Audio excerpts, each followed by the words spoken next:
Om Saravana. Hi, a happy morning to all my brothers and sisters of third year CSC students. This is your class in distributed system, and today we are going to complete a unit 4. And if time exceed, we'll see some of our topics and introduction in unit 5 also. Okay, in previous class, we have seen about Byzantine agreement problem. Already I said what is meant by Byzantine. So பைசட்டைன்னா என்ன அப்படின்னா ஒரு army rule மாதிரி உங்களுடைய enemy city வந்து பார்த்தீங்கன்னா out side campus இருப்பாங்க. அந்த அவுட் சைடில் கேம்பஸ்லேருந்து நீங்கள் உங்களோட கமாண்டை வந்து நீங்கள் வாங்கணும். வாங்கினதுக்கப்புறமா அந்த கமாண்டை அந்த எனிமிக்கு நீங்கள் வந்து பார்த்தீங்கன்னா ஒரு காமன் பிளான் கொடுத்து ஒரு ஆக்ஷனில் நீங்கள் அக்ரிமெண்ட் பேஸை நடத்தணும். இது வந்து உங்கள் லாஸ்ட் கிளாஸ் நான் ஒரு ரியல் டைம் எக்ஸாம்பிள் மாதிரி சொல்லியிருக்க மாட்டேன். ஸோ இப்போ அதை நான் உங்களுக்கு ரிவைஸ் பண்ணும்போது நான் சொல்கிறேன். ஓகேங்களா? ஸோ இதை தான் வந்து உங்களுக்கு என்ன சொல்கிறாங்கன்னா ட்ரெஷீரியஸ் ஃபால்ட்டி அப்படின்னு சொல்லுவாங்க. ட்ரெஷீரியஸ் ஃபால்ட்டி அப்படின்றது ஒரு கமாண்டர் இருப்பார். அந்த கமாண்டர் அவருக்கு கீழே இருக்கிற அந்த மிலிட்ரி பர்சன்ஸ்க்கு இன்ஸ்ட்ரக்ஷன்ஸ் கொடுத்து அந்த ஆர்மியை ரன் பண்ணுறது. அதுதான் வந்து இதனுடைய மெயின் பர்பஸ். ஸோ இதில் வந்து பார்த்தீங்கன்னா sum of agreement and then the validity. இதில் அக்ரிமெண்ட் வந்து பார்த்தீங்கன்னா எல்லாமே நான் ஃபால்ட்டி ப்ராசஸர் சேம் வேல்யூஸில் இருக்கும். சேம் வேல்யூஸில் இருக்கும்போது இந்த வேலிடிட்டி வந்து பார்த்திங்கன்னா செக் பண்ணுறாங்க. ஸோ செக் பண்ணும்போது அந்த வேல்யூ அக்ரி ஆகிடுச்சு அப்படின்னா ஃபால்ட்டி ப்ராசஸர் இர்ரெலவெண்ட்டாக இருக்கிற ஃபால்ட்டி ப்ராசஸரை எல்லாமே வந்து ரெலவெண்ட் ப்ராசஸ்க்காக வந்து மூவ் பண்ணிடுவாங்க. அப்போ இங்கே பாருங்கள், ஜென்ரலாக அப்படின்னு சொல்லிட்டு 3 ஜென்ரல்ஸ் எடுத்துக்கிறாங்க. அவங்க அட்டாக் பண்ணுறாங்க. இப்போ எனிமீஸ் எப்படி அட்டாக் பண்ணுவாங்க அது மாதிரி அட்டாக் பண்ணுறாங்க. ஸோ எந்த ஜென்ரல் ரிட்ரீட் பண்ணுறாரோ அவரை மட்டும் பார்த்தீங்கன்னா நம்ம ஷேட் பண்ணி ஹைலைட் பண்ணி காமிப்போம். ஓகேவா? ஸோ அதுதான் இங்கே கொடுத்துருக்கிறது. So ever sum of generals, so all the generals will be retreat and will be move on to the attacks. So இதோட கான்சென்சஸ் ப்ராப்ளம் வந்து பார்த்தீங்கன்னா ஒவ்வொரு ப்ராசஸருமே இனிஷியல் வேல்யூவை ப்ராட்காஸ்ட் பண்ணுறாங்க. ப்ராட்காஸ்ட் பண்ணும்போது அதர் ப்ராசஸரை கால் பண்ணிவிட்டு டிஃப்ரெண்ட் இனிஷியல் வேல்யூஸ் வந்துட்டு உங்களுக்கு கொடுக்கணும். ஸோ டிஃப்ரெண்ட் இனிஷியல்ஸ் வேல்யூ கொடுக்கும்போது ஒவ்வொரு ப்ராசஸருமே அதுக்கான ஒரு ஓன் இனிஷியல் வேல்யூ அசைன் பண்ணிக்கணும். ஸோ அசைன் பண்ணும்போது இந்த நான் ஃபால்ட்டி ப்ராசஸர் வந்து பார்த்திங்கன்னா ஒரு சிங்கிள் காமன் வேல்யூஸ் எடுத்துப்பாங்க. அந்த சிங்கிள் காமன் வேல்யூஸ் வந்துட்டு எந்த ப்ராசஸருக்கு அவங்க கொடுக்குறாங்களோ அந்த ப்ராசஸர் அதை அசைன் பண்ணி உங்களுக்கு டிபக் பண்ணுவாங்க. ஸோ அதுதான் இதனுடைய மெயின் கான்செப்ட். ஸோ அப்போது இங்கே வரும்போது உங்களுக்கு இன்டராக்டிவ் கன்சிஸ்டன்சி ப்ராப்ளம் ரைஸ் ஆகும். அந்த இன்டராக்டிவ் கன்சிஸ்டன்சி ப்ராப்ளம்ஸை வந்து உங்களோட ப்ரீவியஸ் ப்ராப்ளம்க்கான சொல்யூஷன்ஸ் கொடுத்துட்டு அதனோட காமன் வேல்யூஸை உங்களுக்கு அக்செப்ட் பண்ணிப்பாங்க. இப்படி கொடுக்கறதால உங்கள் பைசட்டைன் அக்ரிமெண்ட் ப்ரோட்டோக்காலுடைய சொல்யூஷன் என்ன? ஸோ இது சொல்யூஷன் வந்துட்டு லேம்போர்ட் அப்படின்றவங்க சால்வ் பண்ணுறாங்க. ஸோ சால்வ் பண்ணும்போது இவங்களோட இனிஷியல் வேல்யூஸ் மற்றவங்களுக்கு கொடுத்து அதனுடைய ஆர்பிட்டரியோடைய ப்ராசஸர் வந்து ப்ராட்காஸ்ட் பண்ணி காமன் வேல்யூஸ் வந்து பார்த்திங்கன்னா அக்ரிமெண்ட்டில் கொடுத்துட்டு அந்த அக்ரிமெண்ட் வேல்யூவை உங்களுக்கான ஃபால்ட்டி ப்ராசஸருக்கு மெஜாரிட்டியாக கொடுத்து வியூ பண்ணுறாங்க. அப்போ அந்த மெஜாரிட்டியாக வியூ பண்ணும்போது அதில் ஃபால்ட்டி ப்ராசஸர் வந்துட்டு எக்ஸீட் ஆக மாட்டார். அதனால தான் அதனோட ட்ரங்கேட்டிவ் வந்து பார்த்திங்கன்னா n-1 மாடுலோ டிவிஷன் பை 3. அப்போ இதோட அப்ஜெக்டிவ்ஸ் என்ன? Agreement and then the validity. Agreement வந்து பார்த்திங்கன்னா எல்லாமே வந்து நான் ஃபால்ட்டி வேல்யூஸ். அந்த நான் ஃபால்ட்டி வேல்யூஸில் வந்துட்டு உங்களோட சோர்ஸஸ் வந்து பார்த்தீங்கன்னா வேரி ஆகும். அதோட சினாரியோஸ் தான் 2 பாசிபிலிட்டிஸ் வேல்யூஸ் கொடுத்து உங்களுக்கான சினாரியோஸ் கொடுத்தாங்க. ஓகேவா? So next Lamport Shostak Pease algorithm. இது வந்து ஓரல் மெசேஜ் அல்காரிதம் சொல்லுவாங்க. So OM of that is order M message of M. இதோட N வந்து பார்த்தீங்கன்னா நம்பர் ஆஃப் ப்ராசஸர்ஸ். ஸோ அந்த நம்பர் ஆஃப் ப்ராசஸர்ஸ் வந்து N is greater than or equal to 3M+1. So அப்போ இந்த அல்காரிதம் வந்து பார்த்திங்கன்னா source processor sends the value to other processor. அப்போ ஒவ்வொரு ப்ராசஸரும் டிஃபால்ட் வேல்யூ 0ன்னு வச்சு யூஸ் பண்ணிக்கலாம். அப்போ இந்த VI வந்து பார்த்தீங்கன்னா வேல்யூ ப்ராசஸர்லேருந்து ரிசீவ் பண்ணுறாங்க. அதோட சோர்ஸ் வேல்யூ என்னவோ அந்த சோர்ஸ் வேல்யூ கொடுத்துட்டு அந்த டைம் காம்ப்ளெக்சிட்டி M+1 ரவுண்ட்ஸ்க்கு ஏற்ற மாதிரி மாறிக்கிட்டே இருக்கும். ஸோ இப்போது இந்த லேம்போர்ட் அல்காரிதமுடைய எக்ஸாம்பிள்ஸ் பார்க்கலாம். யுவர் ஃபர்ஸ்ட் எக்ஸாம்பிள், ஒரு சிஸ்டம் இருக்குது. So that system will consist of 4 processor P0, P1, P2 and P3. P0ன்றது source, P2ன்றது ஃபால்ட்டி. அப்போ நான் என்ன அசம்ஷன் பண்ணணும் அப்படின்னா, என்னோட பாசிபிள் வேல்யூஸ் வந்து 1 and 0 மட்டும்தான். ஸோ இப்போ என்னோடய ஸ்டெப் 1 பாருங்கள். P0 வந்துட்டு இனிஷியல் வேல்யூ கொடுக்கும். அந்த இனிஷியல் வேல்யூ வந்துட்டு நான் 1 அப்படின்னு சொல்லிட்டு நான் அசைன் பண்ணுறேன். ஸோ அசைன் பண்ணும்போது அந்த வேல்யூவை நான் யாருக்கு கொடுக்குறனோ, அந்த வேல்யூவை நான் யாருக்கு வந்து ப்ராசஸருக்கு வந்துட்டு அலாட் பண்ணியிருக்கேனோ, அந்த ப்ராசஸர் வந்து அதோட வேல்யூவை எடுத்துக்கிட்டு அந்த அல்காரிதமில் வந்து அசைன் பண்ணுவாங்க. So OM of 1, that is M is equal to 1. அப்போ ஸ்டெப் 2ல் அந்த OM of அந்த ஆர்டர் ஆஃப் மெசேஜோட மெஜாரிட்டி OM of 0 அப்படின்றதுல P1 just sends 1 message to P2 and P3. அதே மாதிரி P3 sends that 1 message to process P1 and P2. So இதில் faulty வந்து பார்த்தீங்கன்னா எந்த இடத்துல உங்களுக்கு இருக்கோ அந்த இடத்துல வந்து உங்களுக்கு ரிட்ரீவர் இருப்பார். அந்த ரிட்ரீவருக்கு வந்துட்டு நான் என்னோடய மெசேஜஸ் வந்து பார்த்தீங்கன்னா கொடுத்துருவேன். ஸோ அப்போ கொடுக்கும்போது இந்த லாம்ஃபோர்ட் அல்காரிதம் அந்த இனிஷியேட்டர்ஸ்க்கு ஏற்ற மாதிரி ஒர்க் ஆகும். அதுதான் எங்கள் ஸ்டெப் 3ல் கொடுத்துருக்காங்க. You have a majority function. அந்த மெஜாரிட்டி ஃபங்க்ஷன்ஸை யாருக்கு அசைன் பண்ணுறாங்களோ அந்த அசைன் பண்ணியிருக்க பர்சன்ஸ் எல்லாமே வந்துட்டு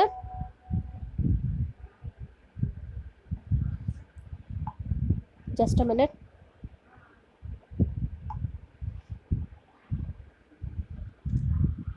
ஸோ உங்களோட ப்ராசஸர் வந்து P0, P1, P2, P3 இருக்கு. 3 ப்ராசஸ் இருக்குது. இதில் ப்ராசஸ் P0 வந்து பார்த்திங்கன்னா எக்ஸிக்யூட் ஆகும். எக்ஸிக்யூட் ஆகும்போது அதனுடைய algorithm value OM of 1. So அந்த OM of 1 அப்படின்றது it just gives you order of a message in which state it will be initiated. So first ஸ்டேட்டில் ஃபஸ்ட்டு ப்ராசஸ்க்கு நான் கொடுக்குறேன் அப்படின்னா அந்த ஃபஸ்ட்டு ப்ராசஸோடைய மெசேஜ் வந்து உங்களுக்கு இனிஷியலைஸ் பண்ணிவிட்டு நெக்ஸ்ட் அதை ஃபார்வர்ட் பண்ணுறாங்க. ஸோ இப்போ இங்கே பாருங்கள், P0, P1, P2, P3 இருக்கு. அந்த P0லேருந்து ஒரு ப்ராசஸ், 2 ப்ராசஸ், 3 ப்ராசஸ்க்கு அதோட வேல்யூ 1 1 1 கொடுத்து அசைன் பண்ணிடுறாங்க.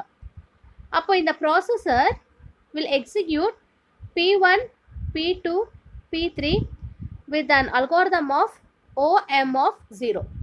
ஸோ அந்த order message when it moves on to 0, அந்த 0 மெசேஜ் பாருங்கள். So P0, P1, P2, P3 இருக்கா, இவங்களுக்குள்ள எல்லா பார்த்துமே 1 1 சொல்லிட்டு அசைன் ஆகுது. ஸோ P2லேருந்து P3க்கு போகிற ப்ராசஸ் மட்டும் பார்த்தீங்கன்னா 0ன்னு அசைன் ஆயிருக்கு. ஸோ இது 0ன்னு அசைன் ஆயிருக்கும் போது இதோட எக்ஸிக்யூஷன்ஸ் வந்துட்டு உங்களுக்கு டெர்மினேட் ஆகும். ஏன் இது டெர்மினேட் ஆகுது அப்படின்னா, லாம்ஃபோர்ட் அல்காரிதம் யூஸ் பண்ணும்போது the function will be disordered based on your assumptions. So everything will be assumptions only, because the commander will just command to which enemy the path has to find out. So அந்த path எங்கே move ஆகி எங்கே find out ஆகணும் அப்படின்ற பாத் மட்டும்தான் கொடுப்பாங்க. So அது கொடுக்கறதால உங்களுக்கான எக்ஸாக்ட் சொல்யூஷன்ஸ் கிடைக்காது. If you assume example 2, so here you have a same 4 process P0, P1, P2, P3. இதில் P0 தான் சோர்ஸ், ரிமைனிங் எல்லாமே ஃபால்ட்டி. ஸோ இப்போ நான் இங்கே பாசிபிள் வேல்யூஸ் வந்து பார்த்தீங்கன்னா 1 and 0ன்னு எடுத்துக்கிறேன். இதில் step 1, your P0, that is your process 0, initiates the initial value to be 1 for P1 and P3. அதே மாதிரி ப்ராசஸ் P2 வந்து பார்த்தீங்கன்னா it just sends algorithm OM of 1 and M is equal to 1. அப்போ அந்த OM of 0ல் உங்களுக்கு P1 send பண்ணுற message P2க்கும் P3க்கும் move ஆகும். So இந்த டயக்ராம் பாருங்கள், it just moves a message as a 1 to P2 and P3. Then again that P3 sends a message as 1 to P1 and P2. அப்போ இந்த இடத்துல P2 என்ன பண்ணும், P1க்கு 0ன்ற மெசேஜும் P3க்கு அகைன் 0ன்ற மெசேஜும் இனிஷியலைஸ் பண்ணும். ஏன் அப்படின்னா அது கிட்ட வர அந்த incoming source from P0, that is your process 0, ஏன்னா அதுதான் சோர்ஸ் இல்லையா, அந்த வேல்யூ வந்து உங்களுக்கு 0ன்னு இனிஷியலைஸ் ஆகிருக்கிறதால அந்த P2லேருந்து உங்களுக்கு அவுட் கோயிங் போகிற 2 ப்ராசஸுக்குமே it has been decide as a majority result as 0. இது உங்களுடைய example 2. Then this is an agreement in failure free system. ஒரு அக்ரிமெண்ட் என்ன அப்படின்னா, ஒவ்வொரு ஃபெயிலியர் சிஸ்டம்லேயும் உங்களுக்கான கான்சிக்வன்சஸ் மெசேஜ் இருக்கும். அந்த மெசேஜ் மூலயமா நீங்கள் இன்ஃபர்மேஷன்ஸை கலெக்ட் பண்ணலாம். ஸோ கலெக்ட் பண்ணுறது எல்லாமே ஒரு டிஃப்ரெண்ட் ப்ராசஸரில் ஒரு டெசிஷன்ஸில் நான் கொடுக்குறேன். அந்த டெசிஷன்ஸ் வந்து உங்களுக்கு டிஸ்டர்ப் ஆகுது அப்படின்னா அந்த டெசிஷன்ஸ் வந்து நீங்கள் என்ன பண்ணணும், டிஃப்ரெண்ட் சிஸ்டமில் சிங்க்ரோனஸ் அண்ட் அசிங்க்ரோனஸ் சிஸ்டமில் நீங்கள் வேரி பண்ணணும். சப்போஸ் சிங்க்ரோனஸ் சிஸ்டமாக இருந்துச்சு அப்படின்னா you have a constant number of rounds. உங்கள்கிட்ட இருக்க ரவுண்ட்ஸ் எல்லாமே கான்ஸ்டண்ட்டாக இருக்கும். அப்போ நீங்கள் அடிஷ்னல் ரவுண்ட்ஸ் வந்து உங்கள் நாலேஜுக்கு அந்த டெசிஷன் வேல்யூஸ் இல்லாமல் நீங்கள் அசைன் பண்ணிக்கலாம். Suppose if it is asynchronous அப்படின்னா you have a consensus which has been similar and have a constant number of message hope. So that message hope number will be assigned to an multiple process. Then your next one is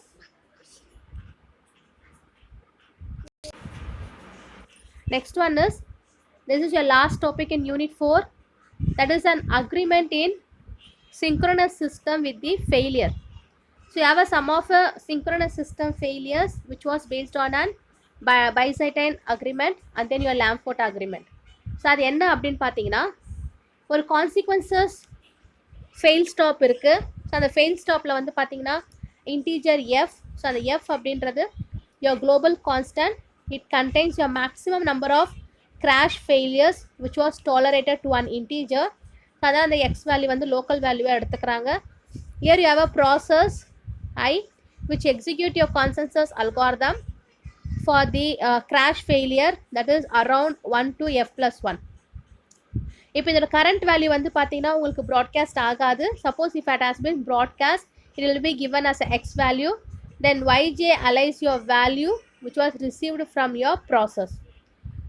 Then x will have a minimum value of x and y. So the output will be in an consensus value. So இப்போ இதோட agreement conditions வந்து பார்த்தீங்கன்னா satisfy ஆகும்போது your round will be upward towards your f plus 1 round and there will be least one round in which no process fail. So எந்த ப்ராசஸ்மே fail ஆகலை அப்படின்னா அந்த fail ஆகாத ப்ராசஸ்க்கு உங்களோட ரவுண்ட்ஸ் வந்து பார்த்தீங்கன்னா மூவ் ஆகும். ஸோ அப்போ இந்த வேலிடிட்டி கண்டிஷன் உங்களுக்கு வந்து பார்த்தீங்கன்னா ஒரு ஃபெயிலியர் மாடலை கொடுக்கும். So that failure model will be moves to your multiple termination. So இந்த டெர்மினேஷன்ஸ் எல்லாமே யார் அசைன் பண்ணுறாங்க அப்படின்னா, ஸோ அந்த அசைன் பண்ணுறவங்களுடைய condition will be satisfied based on the complexity. So காம்ப்ளெக்சிட்டியில் வந்து பார்த்தீங்கன்னா you have a f plus 1 rounds. Then ஒவ்வொரு ரவுண்டுமே f is less than n. So your number of messages will be in order of n square. So then that you'll have one integer. So the total number of messages is order of f plus 1 into n square. Okay.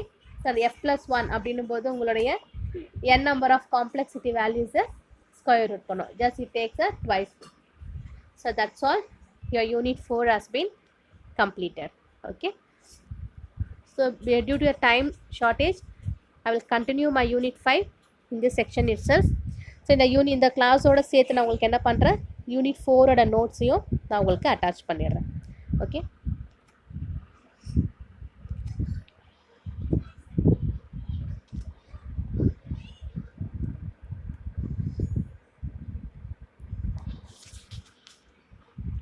Your unit 5 is about an point to point, that is P2P and distributed shared memory.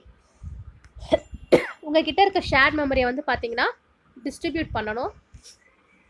Sir எந்த மாதிரி பேஸில் நடக்கும் அப்படின்றது உங்களோட unit 5. So the topics are introduction, data indexing and overlay, chord, content addressable networks, tape, strive, and then distributor shared மெமரியில் வந்து first of வந்து P2P, second distributor shared மெமரியில் abstraction and advantages, memory consistency models, then shared memory, mutual exclusions. Okay. So these are all the topics under your unit 5. We'll see one by one. Your first topic, introduction to your peer-to-peer computing. That's P2P. So P2P அப்படின்றது one kind of networks.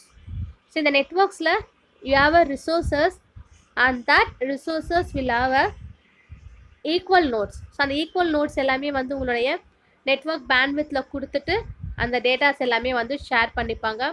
அப்போ இந்த pier participants வந்து பார்த்தீங்கன்னா will achieve a desired services. So அந்த services எல்லாமே distributed கம்ப்யூட்டிங்கில் இருக்கும்.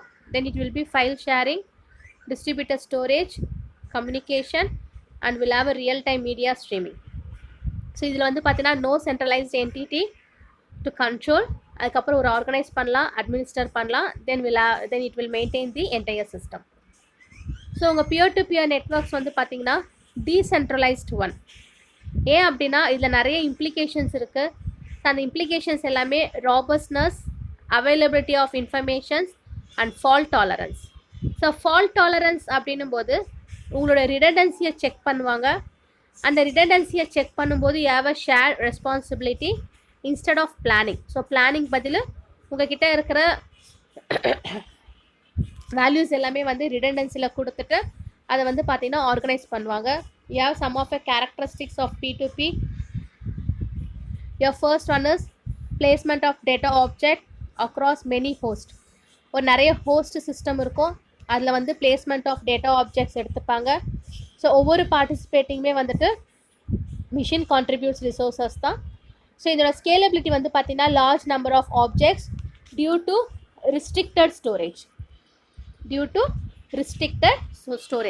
So உங்ககிட்ட இருக்க ஸ்டோரேஜ் எல்லாமே லிமிட்டட் நம்பராக தான் இருக்கும். ஸோ அந்த லிமிட்டட் நம்பர் ஆஃப் ஸ்டோரேஜை பேஸ் பண்ணி you have a better scalability for the large number of objects. So இதோட ரூட்ஸ் அண்ட் ஆப்ஜெக்ட் ரெஃபரன்ஸ் எல்லாமே வந்து ரிப்ளிகேட் ஆகும். ஏன்னா ஃபெயிலியர்ஸை டாலரேட் பண்ணுவாங்க. ஸோ டாலரேட் பண்ணுறதால you have some of a application. Your first generation is Napster. So Napster நம்ம upcoming கிளாஸில் பார்ப்போம், ரொம்ப இம்பார்ட்டன்ட் டாபிக். ஸோ நாப்ஸ்டரோட ரிமார்க்ஸ் வந்து பார்த்தீங்கன்னா இது வந்து hybrid client and server. So your both client and server will have a combination of all the process. So நான் எல்லா ப்ராசஸுமே ஒன்று சேர்த்து பண்ணுறதால இதனுடைய ட்ராபேக்ஸ் அது. ஸோ அப்புறம் நாப்ஸ்டரில் வந்து பார்த்தீங்கன்னா sharing and exchange of music files வந்துட்டு கஷ்டமாக இருக்கும். The second generation they use Nutella, Freenet and Kazaa. So இது வந்து பார்த்தீங்கன்னா decentralized file sharing. Then your third generation will have Pass-Drive, Tape-Drive, CAN and CORD. So இதுவும் நம்ம third generation பற்றி பார்க்க போகிறோம். So it is your PTP middleware. So இது வந்து பார்த்தீங்கன்னா அப்ளிகேஷன் இண்டிபெண்ட் மிடில்வேர் சொல்லுவாங்க. ஏன்னா இதோட மேனேஜ்மெண்ட்ஸ் வந்து பார்த்தீங்கன்னா டிஸ்ட்ரிபியூட்டட் ரிசோர்ஸஸை குளோபல் ஸ்கேலுக்கு கொண்டு போகும். Then what are the distinctions between IP and overlay routing அப்படின்னா ஒரு ஸ்கேல் அப்படின்னு எடுத்துட்டேன்னா அதோட IP version 4 2^32 அட்ரஸை சப்போர்ட் பண்ணும். IP version 6 will support up to 2^128. So அதோட அப்ளிகேஷன் லெவல் வந்து peer to peer system. So அதோட மோர் ஆப்ஜெக்ட்ஸ் வந்து பார்த்தீங்கன்னா அட்ரஸிங் பண்ணும். Then your second parameter is load balancing. So load balancing will have a network topology and will have some of a traffic pattern to calculate the router. So அதோட application levels வந்துட்டு will have a object locations அந்த object location கூட பார்த்தீங்கன்னா ரேண்டமைஸ்டாக இருந்து traffic பேட்டர்ன்ஸை டைவர்ஸ் பண்ணுறதுக்காக யூஸ் பண்ணுறாங்க. Then your third parameter is network dynamic. So network டைனமிக்ஸில் you have IP routing tables which was updated asynchronously. இது அசிங்க்ரோனஸ் ப்ராசஸ்க்கு மூவ் பண்ணும்போது உங்கள் ரவுட்டிங் டேபிள்ஸ் வந்து பார்த்தீங்கன்னா அப்டேட் பண்ணி சிங்க்ரோனஸ் இல்லைனா அசிங்க்ரோனஸ் ப்ராசஸ்க்கு எடுத்துகிட்டு போவாங்க. தென் யோர் ஃபால்ட் டாலரன்ஸ், இதனோட நெட்வொர்க் கனெக்டிவிட்டி ஃபெயிலியர்ஸ் இருக்கும், அதில் வந்து நோட்ஸ் கனெக்ஷன்ஸ் இருக்கும். ஸோ டார்கெட் ஐடென்டிஃபிகேஷன் வந்து பார்த்தீங்கன்னா ஒவ்வொரு ஐபி அட்ரஸுமே வந்துட்டு will have exactly one target. அதில் மெசேஜ் சென்ட் பண்ணால் போதும் நியரஸ்ட்டாக இருக்க டார்கெட்க்கு, வேறு எந்த ஒரு ப்ராசஸுமே இருக்காது. Then your security, it will be addressed only when the nodes are trusted. இந்த கீழே இருக்கிற நோட்ஸ் ட்ரஸ்டடாக இருந்தால் மட்டும்தான் செக்யூரிட்டி அட்ரஸ் பண்ணுவாங்க. அப்படி இல்லைனா லிமிட்டட் ட்ரஸ்ட் இருந்துச்சு அப்படின்னா no need of environments. Then your last one is anonymity. So anonymity அப்படின்றது ஓனர்ஸை அட்ரஸ் பண்ணுறது and it is not achievable. So இதில் லிமிட்டட் டிகிரி ஆஃப் anonymity தான் ப்ரொவைட் பண்ணுறாங்க. Okay, so we'll stop our topic here. Era Napster under the important question, new topic, so that we'll see in our upcoming classes. Okay, thank you.